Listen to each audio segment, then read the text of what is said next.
ब्रह्मा गुरुर्विष्णु गुरुर्देवो महेश्वर गुरुर्साक्षात् परं ब्रह्म तस्मै श्री गुरुवे नमः।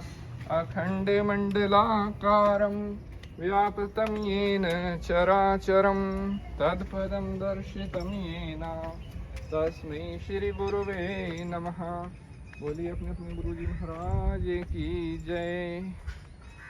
साथियों, आज हम आपको बताने वाले हैं कि श्राद्ध पक्ष में और जो भी पितृ पक्ष चल रहा है इसमें पितरों को जल कैसे दें और उसकी विधि क्या होनी चाहिए।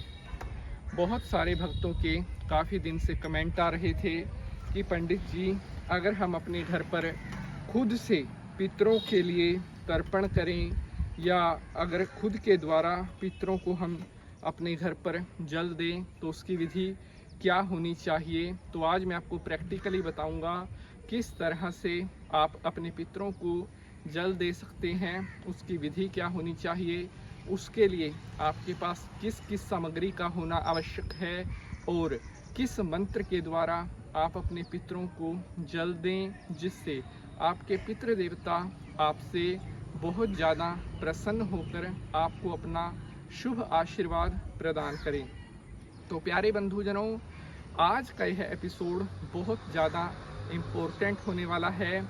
अगर आप पितरों से जुड़ी हुई जानकारी पाना चाहते हैं, आप चाहते हैं कि पितृ देवता हमेशा आपसे संतुष्ट रहें, पितरों की कृपा हमेशा आपको प्राप्त होती रहे, तो आज जो ये जानकारी आपके लिए मैं लेकर आया हूँ ये आपको कहीं पर नहीं मिलेगी। और अब इस जानकारी को आपने बड़ा ध्यान से सुनना है, समझना है और एक एक बात जो मैं आपको बताऊंगा वो आपने बहुत गौर से समझनी है, क्योंकि श्राद्ध का जो अर्थ होता है कि श्रद्धा के द्वारा, अपने भाव के द्वारा अपने पितरों के लिए जो अन्न जल हम दान करते हैं वो श्राद्ध कहलाता है। अगर हमारे मन में श्रद्धा ही नहीं होगी, अगर हमारे मन में भाव नहीं होगा तो हम उनके लिए चाहे जितना मर्जी पैसा खर्च कर दें, जितना मर्जी दान कर दें, वो दान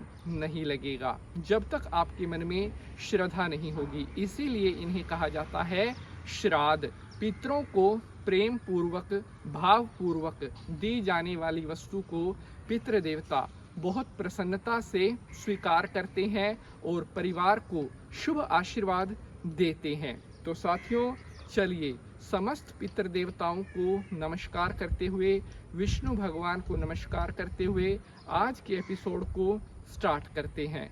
ओम शांताकारं भुजगशयनं पद्मनाभं सुरेश्वरं विश्वाधारं गगनसदृशं मेघवर्णं शुभांग्यं श्रीलक्ष्मीकान्तं कमलनयनं योगिर्विद्यानगम्यं वन्दे विष्णुभवभयहरं सर्वलोकैकनाथनं। बोलिए विष्णु भगवान की जय। ओम देवताभ्य पितृभ्यश्च महायोगिभ्येव च नमः स्वहाय सवधाय नित्यमेव नमो नमः। बोलिए पितृ परमेश्वरों की जय। अब हम यहाँ पर आपको बताने वाले हैं किस तरह से आपको अपने पितरों के लिए श्राद्ध करना चाहिए, किस तरह से उनको आप जल दे सकते हैं। प्यारे बंधुजनों, सबसे पहले तो यहाँ पर मैं आपको ये सामग्री दिखाना चाहता हूँ कि पितरों को देने के लिए जल में क्या क्या सामग्री का होना आवश्यक है। तो यहाँ पर आपको मैं अब बता रहा हूँ। देखिए, यहाँ पर मैंने ये लिया है गाय का कच्चा दूध, ये आपके पास होना बेहद आवश्यक है। उसके बाद ये यहाँ पर मेरे पास है शहद, दूसरी वस्तु। यहाँ पर मैंने इस लोटे में लिया है गंगा जल, ये भी आपके पास होना आवश्यक है।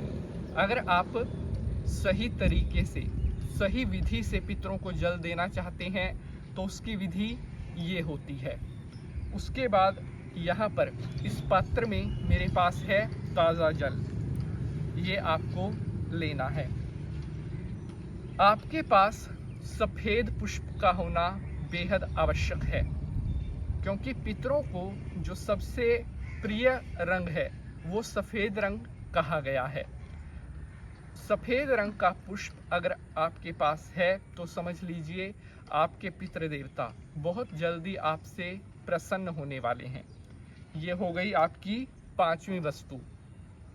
अगर सफ़ेद पुष्प आपको नहीं मिल रहा, आपके आसपास सफ़ेद पुष्प नहीं है, तो उसके अभाव में ये लाल पुष्प भी आप ले सकते हैं। यहाँ पर ये गुलाब की पत्तियों का प्रयोग मैंने किया है, लेकिन कोशिश करें कि सफ़ेद पुष्प मिल जाए।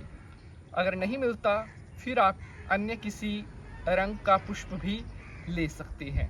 उसके बाद सबसे महत्वपूर्ण दो चीज़ें जो पितरों को जल देने में होनी चाहिए, अब मैं आपको बताने वाला हूँ।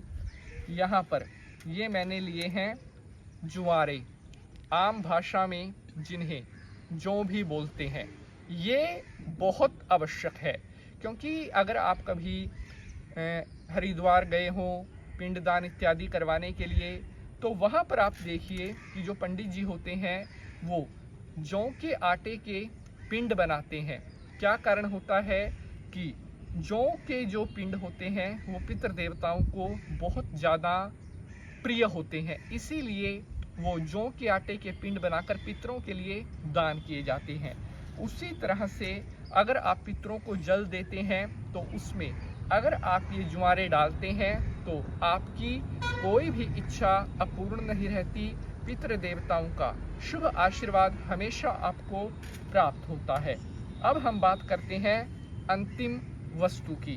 तो अंतिम जो वस्तु है और सबसे महत्वपूर्ण, भगवान विष्णु जी के पसीने से जो उत्पन्न हुए हैं वो है ये कृष्ण तिल, जिन्हें काले तिल भी बोला जाता है।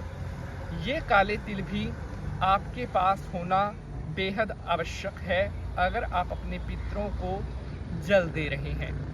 इन वस्तुओं के अभाव में अगर आप जल देते हैं तो भी आपके पितृ देवता आपकी पूजा को स्वीकार करेंगे, लेकिन आप ये देखिए कि इन वस्तुओं को लाने में कोई ज़्यादा धन खर्च नहीं होता, कोई ज़्यादा पैसा नहीं लगता और बहुत थोड़ी पूजा में आपके पितृ देवता प्रसन्न हो जाते हैं। अब किस तरह से आपने सामान को तैयार करना है वो देख लीजिए। यहाँ पर मैं आपको बताता हूँ कि इस तरह से ये लोटे में मेरे पास गंगा जल है, इसमें आपने ये ताज़ा जल डाल लेना है। उसके बाद जो गाय का दूध है ये आपने इस तरह से इस पात्र में डाल लेना है। पितरों का ध्यान करते रहें साथ साथ। अब आपने इस पात्र में जो है ये शहद जो मैंने यहाँ पर लिया है, ये शहद भी आपने अपने समस्त पितरों का ध्यान करके इस पात्र में डाल लेना है। पितृ देवता हमसे ज़्यादा कुछ लेने की इच्छा नहीं रखते, थोड़ा सा अगर दान भी हम कर देते हैं वही उनको प्राप्त हो जाता है। ये सफ़ेद पुष्प जो मेरे पास है ये आपने पात्र में ही डालना है। उसके बाद ये मैं लाल पुष्प भी डाल देता हूँ, क्योंकि मैं आपको दिखाने के लिए इसको मैंने लिया था, लेकिन वैसे अगर आपके पास सफ़ेद पुष्प है तो अन्य कोई पुष्प आपको डालने की आवश्यकता नहीं है। उसके बाद ये जो जवारे मैंने यहाँ पर लिए हैं ये यहाँ पर डाल देंगे। किस मंत्र से आपने पितरों को जल देना है ये भी मैं अभी आगे आपको बताऊंगा। प्यारे बंधुजनों, श्राद्ध का जो टाइम होता है वो पितरों को बहुत ज़्यादा प्रिय होता है और इस टाइम में अगर आप कोई भी दान करते हैं तो वो उनको बहुत ज़्यादा प्राप्त होता है। और अब यहाँ पर मैं डाल रहा हूँ काले तिल। इन्हें कृष्ण तिल भी बोला जाता है, क्योंकि गरुड़ पुराण में भगवान विष्णु ने स्पष्ट रूप में कहा है जो 3 प्रकार के तिल हैं, काले तिल, सफ़ेद तिल, ये मेरे पसीने से उत्पन्न हुए हैं। तो इस तरह से यहाँ पर ये पात्र मैंने अपना कर लिया है तैयार। ये देखिए, इसमें सारी सामग्री मैंने डाल ली है और इसको ऐसे आप पुष्प के द्वारा इस सारी सामग्री को इसमें मिक्स कर सकते हैं। ऐसे आप देखिए, ये सारी सामग्री इसमें मिक्स हो चुकी है। अब ये आपका जो पितरों का जल है वो पूरी तरह से तैयार हो चुका है। प्यारे बंधुजनों, अब बहुत सारे भक्तों का प्रश्न आता है कि पंडित जी, हमें तो कोई मंत्र नहीं आता, हम किस मंत्र के द्वारा अपने पितरों को जल दें। तो प्यारे बंधुजनों, देखिए, मैंने आपको पहले भी बताया है कि मन का भाव होना चाहिए। मंत्र चाहे आपको थोड़ा आए ज़्यादा आए, तो जल देने से पहले आपको क्या करना है वो आप सुने, क्योंकि बिना संकल्प के किया गया श्राद्ध पिंडदान निष्फल हो जाता है। संकल्प बेहद जरूरी होता है। संकल्प आपने किस प्रकार करना है, ये जो जल आपका तैयार हुआ है, ये आपने अपने राइट हैंड में थोड़ा सा ऐसे डाल लेना है और लेफ्ट हैंड को ऐसे राइट हैंड के यहाँ पर रखना है।